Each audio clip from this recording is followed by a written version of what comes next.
एखादी व्यक्ती जर 20, 22, 23, 24, 25 वर्षात जर विधवा झाली आणि तिला जर टाकीत असतील तर काय तिला जगण्याचं? असं झालं असेल एखाद्या वेळेस, काय सांगता, आपण तर काही नव्हतो. पण पुराणात मात्र प्रत्यक्ष जात होते.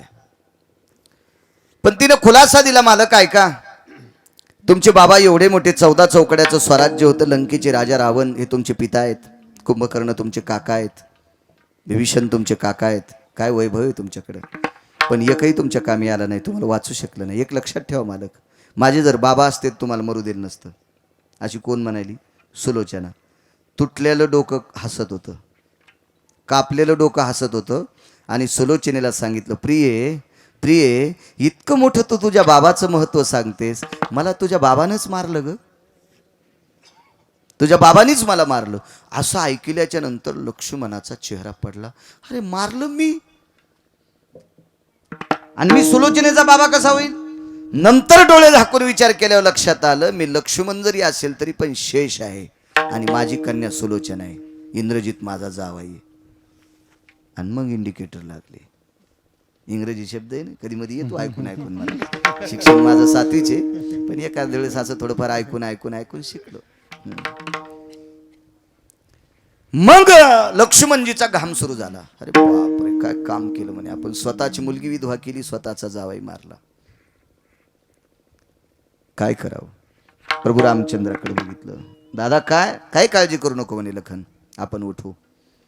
आता ती पंढरपुरातला मालक, वृक्षाचे पान हाले ज्याची सत्ता, पाहिले अहंता मग कोठी, तुझी या सत्तेने वेदासी बोलणे, चालणे तुझे आवळे, ऐसा तो समर्थ ब्रह्मांडाचा. सगळ्या सत्ता त्याच्या ताब्यात आहेत. मी नेहमी सांगत असतो, ह्या वर्ष श्राद्धाच्या पुण्यतिथीच्या कीर्तनात तो मुद्दाम सांगत असतो, आपण सगळे बसलेले उभे, मी कॅमेऱ्यावाले सगट, हे कोण्या दिवशी मारायचे आणि किती दिवस जिवंत ठेवायचे आणि कोण्या दिवशी मळ्यात नेऊन पेटवायचे, हे ज्याच्या हातात आहे त्याला देव म्हणतात काका. सगळी सत्ता त्याच्या ताब्यात. मी मगाशीच बोलून गेलो, हे विज्ञानाच्या हातात नाही. वैद्य वाचविती जीवा तरी कोण ध्याती देवा.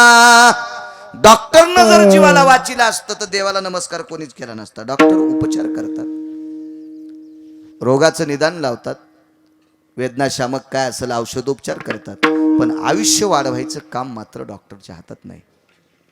प्रयत्न करत असतील बिचारे, वाईट म्हणायचं नाही डॉक्टरला. मलाही इंजेक्शन गोळ्या औषधं हाडाची चालू आहेत, त्रास कमी करतात बिचारे, त्यांना वाईट कसं म्हणता येईल, पण आयुष्य द्यायची ताकद मात्र डॉक्टरच्या हातात नाही, हे तितकंच खरं आहे. आपण जिवंत करू म्हणे, ही सगळी सत्ता ज्याच्या ताब्यात आहे तो जावाई उठवण्याच्या प्रयत्नात आहे. पण या 7व्या अवतारातल्या मालकाला ज्याचं फार मोठं सहकार्य लाभलं, ज्याची मदत लाभली, ज्याच्यामुळे गोड असा सगळा वनातला प्रवास झाला, असा एक संन्यासी होता. त्या संन्याशाचं नाव होतं मारुतीराय. आणि मारुतीरायला त्याच्या पक्षातल्या काही वानरांना सांगितलं म्हणे, हनुमंतराय जी, आपले मालक इंद्रजिताला उठवणार आहेत. अरे कोण मालक, कोण राम, काय बोलायले, काय गप्पा हाणायले तुम्ही, हिडे आहेत का काय? कोण राम? आपण ज्या भगवंताचं भजन करतो तो राम. ठीक आहे म्हणे, मी जाऊन येतो. उठले, झाला काय ते काय एसटी धरायची काय ऑटो धरायची का काय, बाजूला उठले झाडा खालून ते तर म्हणे, प्रभू तुम्ही इंद्रजित उठवणार आहात? होय म्हणे. का बरं? काही नाही म्हणे, आमचे नाते गोते येत, आम्ही आमचे सोयरे धायरे येत आम्ही, आणि त्याच्यामुळे उठवायचं. खाऊ म्हणे, तुम्ही सोयरे धायरे येत, काल परवा तर भांडण करत होते. अहो आपटो हाणले आम्हाला राक्षस आहे ना, आम्ही हजारो राक्षस मारलेत, आम्ही सुद्धा, आम्ही तुमच्या पक्षात येत म्हणून आपटो हाणले आम्ही राक्षस, काही काही समुद्रात टाकले. नाही हनुमंता, जे झालं ते गंगेला मिळालं, काय हरकत नाही. इंद्रजित आमचा जावाई, सुलोचना आमची मुलगी आहे. मारुतीराय हुशार, खेळिया माझी हनुम्या शहाणा, याच्या पलीकडं बुद्धिमतां वरिष्ठम, अत्यंत बुद्धीचं टोक होते मारुतीराय. मारुतीरायाने स्मित हास्य केलं आणि सांगितलं, देवा सुलोचना तुमची कन्या आहे, म्हणून इंद्रजित तुमचे जावाई आहेत. रावण कोण आहे तुमचा? व्याही. मग रावणाची सीता कोण? विण. मग व्याह्यानं विणीला पळून नेत असतात का? हे ऐकायला तरी बरं वाटायला. नदी दिव्य गोदा तटीचा विलासी, सदा प्रिय जो सज्जना वैष्णवाशी, जया वर्णिता प्रेमात्यंत चित्ता, नमस्कार माझा श्री गुरु एकनाथ. तुटला आयुष्याचा दोरा, हिरवा उगा पसारा, टाकुनी पळती रांडा पुरे, अंती होती पाठ मोरे. प्रस्तुत प्राप्त प्रसंग. निवडलेला अभंग विश्वमान्य विश्वभूषण विश्वाधिकार विश्वप्रिय देवमान्य शास्त्रमान्य संत शिरोमणी चोखोबाराय यांचा प्राप्त प्रसंगी निवडलेला अभंग. विठला विठला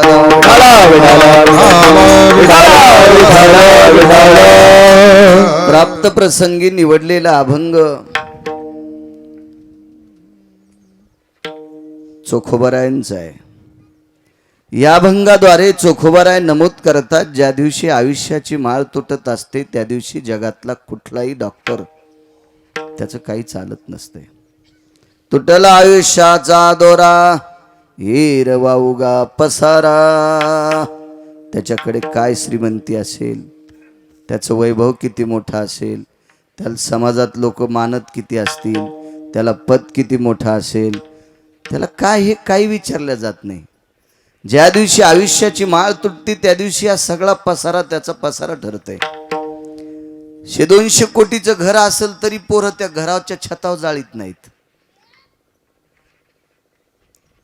लक्षावधी लोक त्याला मानित असतील, गेल्याच्या नंतर पेटवायला मशानभूमीत माणसं येत असतील, पण उडी कोणीच हाणीत नाही मशानात. एरवा उगा पसारा. ज्याच्यासाठी आपण सर्वस्व केलं ती सुद्धा टाकोनी पळती रांडा पोरे, अंती होती पाठ मोरे. जिच्या सोबत आपण 7 फेरे मारलेत ती धर्मपत्नी एखाद वेळेस रडेल, दुःख व्यक्त करील, अट्टहास करील, फार मोठा आक्रोश करील, पण ती सुद्धा काही करू शकत नाही. नाना प्रकारचे सायास करून आपण मुलांना संपत्ती कमवून ठेवतो, ते सुद्धा टाकोनी पळती रांडा पुरे, अंती होती पाठ मोरे. शेवटच्या कडव्यात चोखोबाराय नमूद करतात, एवढं असतानाही माणसं माझं माझं म्हणतात. चोखा मने फजित खोर, माझे माझे म्हणती घर. घर बांधू नका असं म्हटले नाही महाराज. नका त्या जो रांडा पोरे, सुखे बांधा माड्या घरे. नका त्या जो रांडा पोरे. बायका पोरं हाकलून द्या, घर पेटून द्या असं महाराज म्हटलेत नाही. फक्त शेवटपर्यंत लागतील म्हणून सांभाळायचे, आपलेच म्हणायचे नाही. हा साधा सोपा सरळ अभंगाचा अर्थ. विडाला विडाला मोठ्या श्रद्धेने, मोठ्या अट्टहासाने, मोठ्या असीम प्रयत्नाने आजचा हा प्रथम पुण्यस्मरणाचा कार्यक्रम स्वर्गीय कैलासवासी सत्यलोकवासी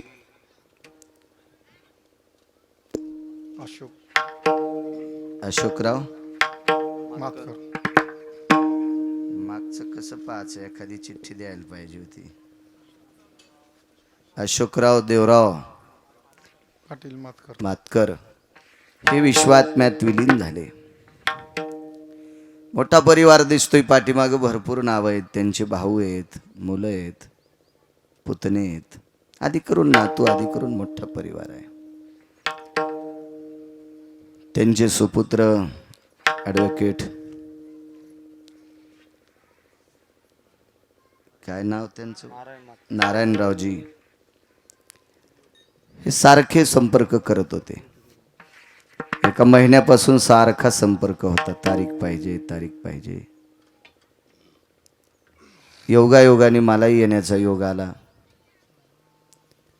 निहेरे नावाचं गाव आहे. नेहरी नेहरी हो, गंगापूर नेहरी हो. आले सगळे नेहऱ्या करून.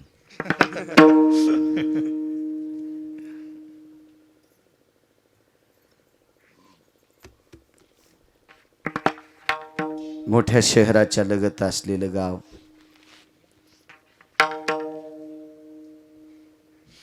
औरंगाबादला छोटीशी मुंबई म्हणता येईल.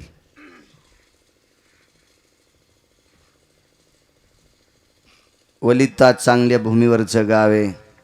उत्पन्न काढणारं सुंदरसं गाव, कर्तव्यनिष्ठ गाव. आणि मलाही तुमच्या गावात येण्याचा योग आला, आनंदाचा योग आहे. मला वाटते त्या गावात मी आलतो एकदा. खूप दिवस झाले. हो, आलतो एकदा. इथेही यावर्षी येण्याचा योग आला. 3007 गावं आजच्यानं माझी पूर्ण झाली महाराष्ट्रातली. वेगळंच म्हणावं लागेल ना गाव थोडंसं. तेन हे ग्रुपगंज ग्रामपंचायत जरी असली तरी पण. मृदंगाचार्य गोड विनेकरी महाराज आमचे आप्पा महाराज आहेत, त्यांची संस्था इथं, त्यांनाही धन्यवाद. आसाराम महाराज आदी करून सर्व आमचे तोडकर. देवावर श्रद्धा असणारी व्यक्ती. नोकरी व्यवसायात आहेत पण देवावर श्रद्धा आहे. बऱ्याच लोकांना जरा जरा पैशाची गणला आल्यावर देव सुचत नाही. हातपाय टेकल्यावर मग देव सुचतो. पोरं रट्टे द्याल्यावर.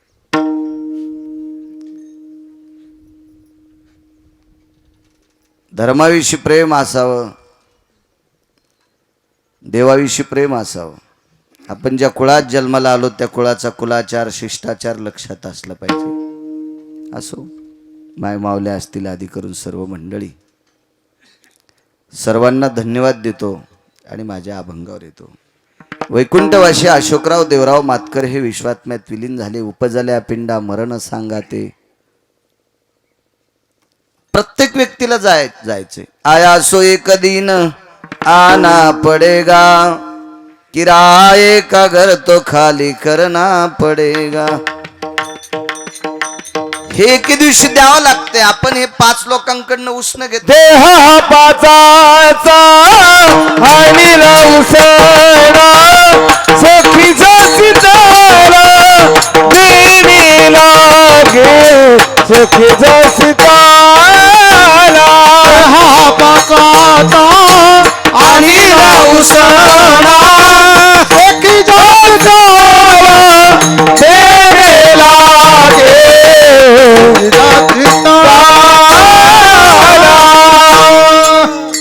5 लोकांकडनं उष्ण घेतले. उष्णी वस्तू परत करावी लागते. हे शरीर 5 याच्यातले सगळे पंचतत्व आहेत. पंचतत्वाचा गोंधळ केला एके ठाई मेळ. हे शरीर पंचतत्वापासून बनलेलं आहे. प्रत्येकाला एके दिवशी समर्पित करावं लागते, किती मोठा असू द्या. एक म्हणे माझ्याकडे इतकं मोठं पद आहे, इतकं मोठं पद आहे. का तू मरणार नाहीस? तुलाही मरावं लागेल एके दिवशी. जगातली फार मोठी मोठी माणसं गेली, तुलाही जावं लागेल एके दिवशी. तुम्ही माझ्या पुढे बसलात, मी जरी तुम्हाला आयटीत सांगत असेल पण मला सुद्धा एके दिवशी जायचंय. इथं थांबण्यासाठी कोणीच आला नाही. आयुष्याची मर्यादा मोजून दिलेली, तोलून मोजून दिलेली. एक चक आहे, छोटासा कागद आहे आयुष्याचं, चिठ्ठी आहे, पर्ची आहे. फक्त त्या आयुष्याच्या मर्यादेची जी चिठ्ठी आहे ती फक्त एकाच व्यक्तीला कळती, त्याचं नाव EMI. मला वाटतं आता आधुनिकता पैसे काढायला ATM मधून सुविधा निघली. हेरी आजे ते ATM कार्ड असं त्या मशीन मध्ये टाकते. लोक म्हणतात मला कधी योग नाही आला टाकायचा. काय बटन दाबल्याच्या नंतर ते पैसे फेकते. पण मला असं वाटतं खात्यावर किती पैसे आहेत त्या मशीनला कळतंय. खातं जर 0 असेल तर ती मशीन पैसे देत नाही. जसा त्या कार्डावर त्या खात्यावर किती पैसे आहेत त्या मशीनला त्या बारकोडमुळं कळते. तसं आपल्याला आयुष्याचं किती आयुष्य आहे, त्याचा किती आकडा आहे हे मात्र यमाला कळते. माणसांना ज्याला त्याला कळत नाही. आपल्याला जर आयुष्य कळालं असतं ना, आता मी 20 वर्ष जगणार आहे किंवा मी आता 8च दिवसापुरता जगणार आहे असं जर पक्क माहीत झालं असतं तर मी 10 लाख रुपये उसने घेतले असते, 9व्या दिवशी मेलो असतो. आणि कोणाची ठेव लिहायचं नाही, काहीच लिहायचं नाही. मागणारे काय पोराला भांडणार नाही. पण पोरग म्हणेल तुम्ही मला माझ्या देखता कधी दिले. आमच्या बाबानं तर काही घरी आणलेच नाही. असं केलं असतं लोकांनी, काही केलं असतं, काही पण. समज जर यमान आपल्याला जर कळालं असतं मी उद्या मरणार आहे, तर आपला जो कोणी शत्रू आहे का आपण दुपारीच जाऊन त्याला पोटात चाकू घातला असता. उद्या जरी आपल्याला पोलिस न्यायला आले असते तर सकाळी मेला. हे अनुचित प्रकार घडले असते. म्हणून पंढरपुरातला मालक इतका हुशार आहे, त्यानं ही गोष्ट कोणाला कळून दिली नाही आतापर्यंत. कपाळावर ललाटीचे लिहिले, हे लिहिले कपाळावर, लिहिले हे काही केल्यानं मोडत नाही. पण ज्याच्या कपाळावर लिहिलंय त्यालाही कळत नाही, त्याच्या शेजाऱ्याला कळत नाही, ते फक्त यमाला कळते. म्हणून तर जीवनाचं रहस्य आहे. ह्या काही गोष्टी कळाल्या असत्या तर काही महत्व वाटलं नसतं. याचा दुसराही विपरास झाला असता. उदाहरणार्थ एखादा माणूस फार मोठा काबाड कष्ट करायला, अति कष्ट करायला आहे आणि त्याला कळालं पुढच्या आठवड्यात मरायचं, ते म्हणेल कशाला करायचं, मरमर करायची. आपण इतकी मरमर करायलो तर पुढच्या आठवड्यात तर आपल्याला मरायचं, त्याच्यावर कशाला नाटकं करायचे, मुकाट्या बसून 4-2 दिवस पुरणपोळ्या खावा, असंही झालं असतं. याचे नाना प्रकारचे तुम्ही समजताल तसे विपर्यास झाले असते. यम हा हुशार माणूस आहे. त्यांना आतापर्यंत पंढरपुरातल्या मालकानं कोणाला कळू दिलं नाही आयुष्याची मर्यादा किती आहे. थांबता नाही आलं कोणालाच.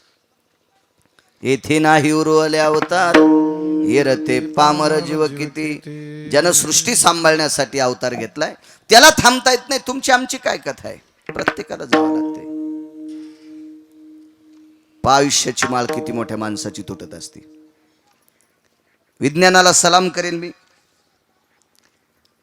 विज्ञानाला मान्यता देईल, त्याबद्दल दुमत नाही. पण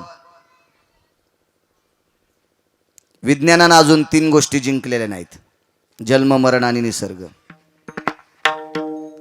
जर निसर्ग विज्ञानाच्या हातात असता तर यावर्षी अतिवृष्टी झाली, काही भागात सोयाबीन खराब झालं, काही भागात कापूस खराब झाला, तुरी खराब झाल्या. काय असतील ती, कोणाची मका खराब झाली असेल. मागच्या 2 वर्षापूर्वी तुमच्या भागात इकडं औरंगाबादच्या इकडं पुढे मकेचं फार उत्पन्न असतंय. त्या मकेला जागच्या जाग्यावरच कोमा आले. पाहिलं आपण टीव्हीवर, याच्यावर त्याच्यावर पेपरवर बातम्या बघत होतो. निसर्ग जर हातात असता विज्ञानाच्या, तर विज्ञानानं डॉक्टर कसा एखाद्या आजाराला औषध एवढंच घ्या म्हणतो, इतक्याच गोळ्या घ्या म्हणतो, इतकंच लिक्विड घ्या म्हणतो, असं विज्ञानाने पाऊस तशा पद्धतीत पाळला असता आणि एकही नैसर्गिक आपत्ती येऊ दिली नसती. पण निसर्ग विज्ञानाच्या हातात नाही. मृत्यू कोणाचा ऐकतच नाही. पैशावाल्याच्या हातात जर मृत्यू असता, म्हणजे मृत्यू जर कोणाच्या हातात असता तर श्रीमंत माणसं मेलेत नसते, गरीबच मेले असते ना. पैशावाल्यांनी यमाला पैसे दिले असते, हे यमराज चल 1-2 कोटी काय घ्यायचे तर घे. औरंगाबादच्या खेटून जमिनी 15 एकरी सगळी यमा तुझ्या नावची, पण मला मारू नकोस. माणसं लय टिकीत आले असते. घे काय घ्यायचे तर पैसे, पण मला मारू नको. नाही करता येत. जन्म सुद्धा कोणाच्या हातात नाही. किती कोटी रुपये दिले पोरग होते, किती अब्ज रुपये खर्च केल्यावर पोरगी होईल. नाही नाही, हे कोणाकडे औषधच नाही, अद्याप नाही. जर एखाद्या डॉक्टरकडे औषध असतं, हे इंजेक्शन दिल्याच्या नंतर मुलंच होते, तर सगळ्याला मुलंच झाले असते, आहे का नाही. पोरी कोणी होत दिल्या नसत्या. वा, चांगलं हो म्हणतात. आणि तुमच्या पोरांनी लग्न कोणासोबत केले असते? म्हशी संग, शेळ्या संग, मेंढ्या संग. हे माणसं असे नाटके आहेत. म्हणूनच पंढरपुरातल्या मालकाने हे कोणाच्या हातात दिलं नाही. जन्मही हातात नाही, मुलगी व्हायची, मुलगा व्हायचा हा तुमच्या हातात नाही. हो, बरं कसा व्हायचा ते आपल्या हातात नाही. ठीक आहे, सुंदर व्हायचा का सावळा व्हायचा का दिव्यांग व्हायचा हे सुद्धा आपल्या हातात नाही. ठीक आहे, मुलगा किंवा मुलगी सुंदरच व्हावी असं जर एखाद्या डॉक्टरकडे औषध असतं तर डॉक्टरांना काळी पोरं झाली नाही का? डॉक्टरांना दिव्यांग लेकरं झाली नाही का? डॉक्टरांना सावळी मुलं झाली नाही का? डॉक्टरांना विद्रूप मुलं झाली की नाही का? हे हातातच नाही कोणाच्या, हे सगळं त्याच्या हातात आहे. ही सगळी सत्ता त्यानं त्याच्या ताब्यात ठेवली म्हणून माणसं थोडंफार सरळ वागतात. तरी पण तारुण्याचा मत